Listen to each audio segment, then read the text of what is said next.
ప్రియ శ్రోతలు, మీ బైబిళ్లు తెరవండి.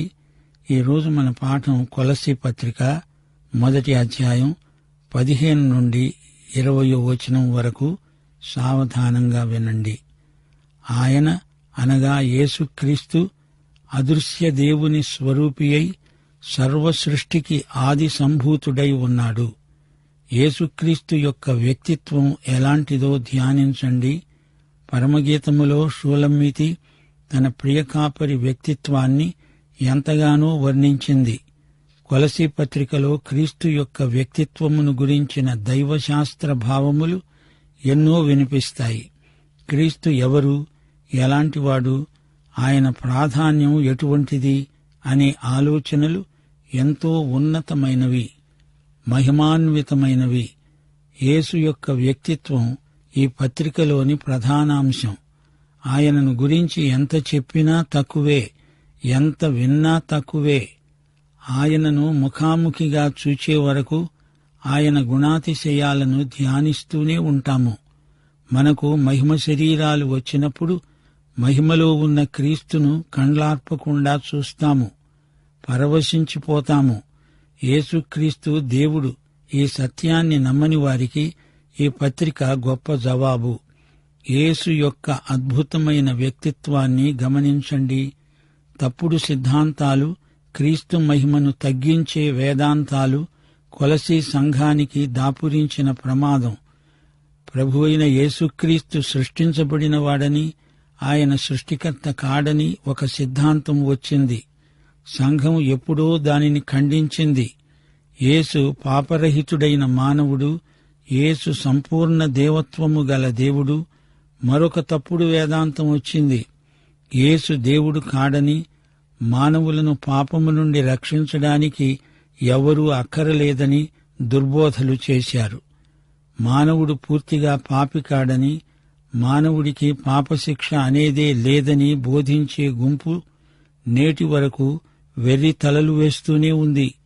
పౌలు అంటున్నాడు, యేసు అదృశ్య దేవుని స్వరూపి, సర్వ సృష్టికి ఆది సంభూతుడు.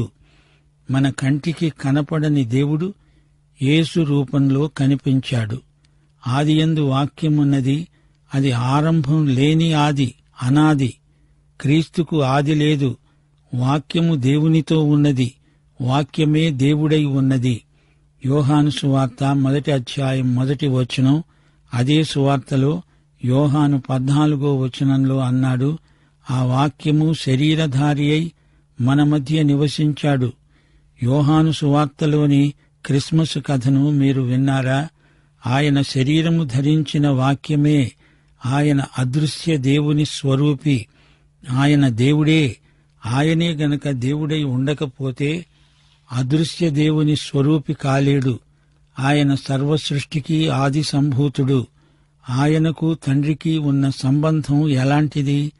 త్రిత్వములో ఆయన పదవి ఎలాంటిది? తండ్రి నిత్యుడు, కుమారుడు నిత్యుడైన కుమారుడు. త్రిత్వములో ఆయన పదవి కుమారత్వమే. త్రిత్వములో యేసుక్రీస్తు కుమారుడు, ఆది సంభూతుడు అంటే ఏమిటి? ఆయన సృష్టికి ముందే ఉన్నవాడు. ఆయన సృష్టికి ముందు పుట్టినవాడు అని కాదు. ఆయన జగత్పునాదికి ముందే ఉన్నవాడు. యేసుక్రీస్తుకు ఆది అనేది ఉన్నదా? బెత్లెహేములో ఆయన పుట్టుక ఆరంభమా? మీకా 5వ అధ్యాయం 2వ వచనం ఏమంటున్నది? పురాతన కాలము మొదలుకొని శాశ్వత కాలము ఆయన ప్రత్యక్షమవుతూ ఉన్నాడు. యెషయా గ్రంథం 9వ అధ్యాయం 6వ వచనం, మనకు శిశువు పుట్టాడు, కుమారుడు అనుగ్రహించబడ్డాడు. కుమారుడు పుట్టాడు అని చెప్పబడలేదు. ఆయన నిత్యత్వము నుండి వచ్చాడు. మన మానవతను తానే ధరించాడు. కొలసీ సంఘములోకి రవాణా అయి వస్తున్న అబద్ధ మతబోధలు పౌలు దృష్టికి వచ్చాయి. దేవుడు తన తరువాత ఉండడానికి ఒక వ్యక్తిని సృజించాడట. ఆ వ్యక్తి మరి ఒక వ్యక్తిని, ఇలాగా వరుసలో ఎంతోమంది ఉన్నారట. ఈ నిచ్చెనలో చిట్ట చివర లోకాన్ని సృజించిన వ్యక్తి ఉన్నాడట. ఈ వ్యక్తులలో యేసుక్రీస్తు ఒకడు అని వీరి వాదన. పౌలు ఈ వాదాన్ని పూర్వపక్షం చేస్తున్నాడు. పౌలు స్పష్టంగా చెబుతున్నాడు, యేసుక్రీస్తు సర్వ సృష్టికి ఆది సంభూతుడు. ఈ సృష్టి మొత్తం ఉనికిలోకి రాకముందే యేసుక్రీస్తు ఉన్నాడు. ఆయన సృజించబడినవాడు కాడు. 2000 సంవత్సరాల క్రిందట ఆయన శరీరము ధరించిన దేవుడు. సమస్తము ఆయన మూలముగానే కలిగింది. కలిగి ఉన్నదేది ఆయన లేకుండా కలుగలేదు. తండ్రి అయిన దేవుడు శాశ్వతుడు, కుమారుడు నిత్యుడైన కుమారుడు. క్రీస్తు సృష్టికర్త. ఆయన సృజించబడిన దేవుడు కాదు. యేసుక్రీస్తు ఆది సంభూతుడు. మృతులలో నుండి లేచిన వారిలో ఆయనే ఆది సంభూతుడు. ఆయన అద్వితీయ కుమారుడు. ఆయన ఆది అయి ఉండి మృతులలో నుండి లేవటంలో ఆది సంభూతుడయ్యాడు. కీర్తనలు 2:7 యెహోవా ఈలాగు సెలవిచ్చాడు, నీవు నా కుమారుడవు, నేడు నిన్ను కని ఉన్నాను. గలతీ ప్రాంతంలో పిసిదియాకు చెందిన అంతియోకులో మాట్లాడుతూ ఈ పరమ సత్యాన్ని పౌలు విశదీకరించాడు. అపొస్తలుల కార్యములు 13:32-33 దేవుడు యేసును లేపి ఇతరులకు చేసిన వాగ్దానమును మన పిల్లలకు నెరవేర్చి ఉన్నాడని మేము మీకు సువార్త ప్రకటిస్తున్నాము. అలాగే నీవు నా కుమారుడవు, నేడు నిన్ను నేను కన్నాను అని 2వ కీర్తనలో రాయబడి ఉన్నది. యేసు సర్వ సృష్టికి ఆది సంభూతుడు అన్నప్పుడు అది బెత్లెహేములో పుట్టుక కాదు. ఇది క్రిస్మస్ వచనం కాదు. ఈ వచనం ఆయన ఆరంభాన్ని చూపేది కాదు. 89వ కీర్తన 27 నేను అతణ్ణి నా జ్యేష్ఠ కుమారునిగా చేస్తాను, భూరాజులలో అత్యున్నతుణ్ణిగా ఉంచుతాను. అనగా క్రీస్తు దేవుని నిత్య కుమారుడు. ఆయనకు సృష్టి అంతటి మీద అత్యున్నతమైన అధికారమున్నది. ఆయన సృష్టికర్త. అంతేకాని క్రీస్తుకు దేవునికి మధ్య మరి ఎవరూ లేరు. సమస్తము క్రీస్తే సృష్టించాడు. హెబ్రీ పత్రిక 1:3 ఆయన దేవుని మహిమ యొక్క తేజస్సు, ఆయన తత్వము యొక్క మూర్తిమంతము అయి ఉండి తన మహత్తుగల మాట చేత సమస్తము నిర్వహిస్తూ పాపముల విషయములో శుద్ధీకరణము తానే చేసి ఉన్నత లోకమందు మహామహుడైన దేవుని కుడిపార్శ్వమున కూర్చున్నాడు. శ్రోతలు గమనించండి, యేసుక్రీస్తు అన్నిటికీ అందరికీ పైగా ఉన్నవాడు. త్రిత్వములో ఆయన 2వ వ్యక్తి. తన దూతలను వాయువులుగాను తన సేవకులను అగ్నిజ్వాలలుగాను చేసుకునేవాడు అని తన దూతలను గూర్చి చెప్తున్నాడు. కాని యేసుక్రీస్తు వీరిలో ఒక్కడు కాడు. కుమారుని గూర్చి ఆయన అంటున్నాడు, దేవా, నీ సింహాసనము నిరంతరము నిలుస్తుంది, నీ రాజదండము న్యాయార్థమైనది. మనము గ్రహించాల్సిన సత్యమిదే. యేసుక్రీస్తు సృజించబడినవాడు కాడు. ఆయన దేవుడు, సృష్టికర్త. ఆయన ఈ లోకానికి వచ్చినప్పుడు శిశువు పుట్టాడు గాని కుమారుడు అనుగ్రహించబడ్డాడు. ఆయన నిత్యత్వములో నుండి వచ్చాడు. లూకాసు వార్త 1:35 దూత మరియతో అన్నాడు, పుట్టబోయే శిశువు పరిశుద్ధుడై దేవుని కుమారుడు అనబడతాడు. ఎందుకని? ఆయన అసలు దేవుని కుమారుడు. ఆయన ఈ లోకానికి రాకముందు దేవుని కుమారుడే. మత్తయి సువార్త 16:16 సీమోను పేతురు సాక్ష్యం, నీవు సజీవుడైన దేవుని కుమారుడైన క్రీస్తువు. ఇప్పుడు కొలసీ పత్రిక 1:16 గమనించండి. ఆకాశమందు ఉన్నవి, భూమి యందు ఉన్నవి, దృశ్యమైనవి గాని అదృశ్యమైనవి గాని, అవి సింహాసనములైన, ప్రభుత్వములైన, ప్రధానులైన, అధికారములైన సర్వము ఆయన యందు సృజించబడింది. సర్వము ఆయన ద్వారా, ఆయనను బట్టి సృజించబడింది. గమనించారా? ఆయనను బట్టి సర్వము సృజించబడింది గనుక ఆయన సృష్టికర్త. ఆయన సృజించబడినవాడు కాడు. ఆయన సమస్త సృష్టికి ఆది సంభూతుడు అన్నప్పుడు ఆయన సృజించబడినవాడు అని కాదు. ఆయనే సృష్టికర్త. సృష్టి రెండు విధాలు, దృశ్యమైనది, అదృశ్యమైనది. అదృశ్య శక్తులు ఎన్నో ఉన్నాయి. సింహాసనములు, ప్రభుత్వములు, ప్రధానులు, అధికారములు, దేవదూతల సమూహములలో ఎన్నో అంతస్తులున్నాయి. శరాపులు, కెరూబులు, ప్రధాన దూతలు కూడా ఉన్నారు. మామూలు దేవదూతలు అసంఖ్యాకులు. ఎఫెసీ పత్రికలో వివరించబడినట్లు మన శత్రువు వాయుమండల సంబంధి సైతానుతో పాటు పడిపోయిన దూతలెందరో ఉన్నారు. వీరందరూ దేవునికి శత్రువులు. గమనించండి, సమస్తము ఆయన ద్వారా, ఆయన కొరకు, ఆయన యందు సృజించబడింది. ఈ రాత్రి మీరు కన్నులు పైకెత్తి ఒక్కసారి విశాలాకాశాన్ని పరిశీలించండి. ఎన్నెన్నో నక్షత్రాలు మిణుకుమిణుకుమంటూ కనిపిస్తాయి. జ్ఞానులు ఆకాశం వైపు చూచారు. వారికి ఒక ప్రత్యేకమైన నక్షత్రం కనిపించింది. గాని ఆకాశంలో నక్షత్రాలను ఎవరు లెక్కించగలరు? ప్రతి నక్షత్రం ప్రత్యేకమైనదే. ఒక నక్షత్రంలాగా ఒకటి ఉండదు. నక్షత్రముల సంఖ్యను ఆయనే నియమించాడు. ఆయన ద్వారా, ఆయన కొరకు సమస్తము సృజించబడింది. మనం దేవుని వారసులం, ప్రభు యేసుక్రీస్తుతో సహవారసులం.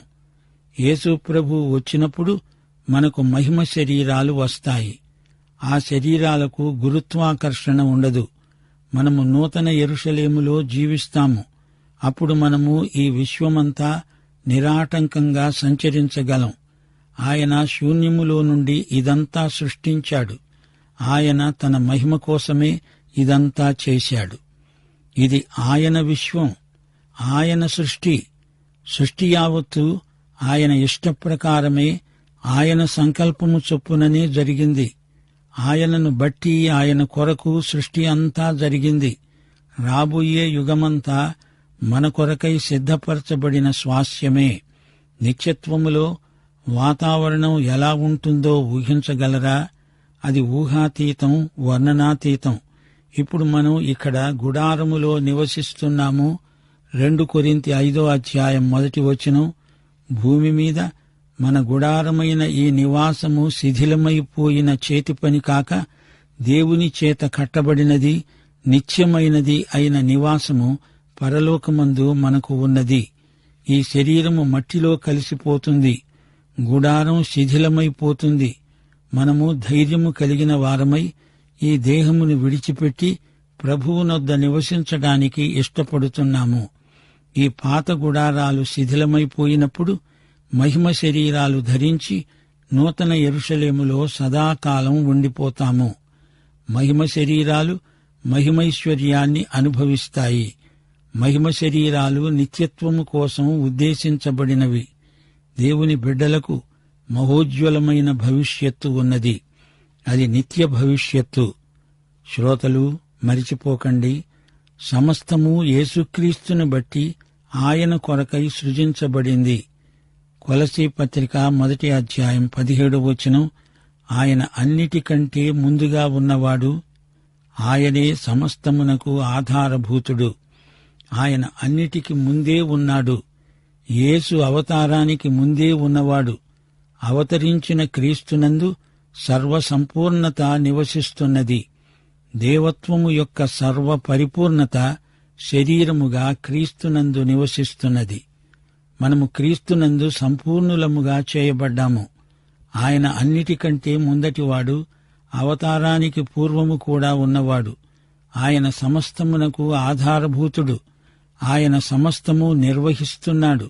సర్వసమర్థుడు. ఆయన మీదనే సమస్త చరాచర జగత్తు ఆధారపడి ఉన్నది.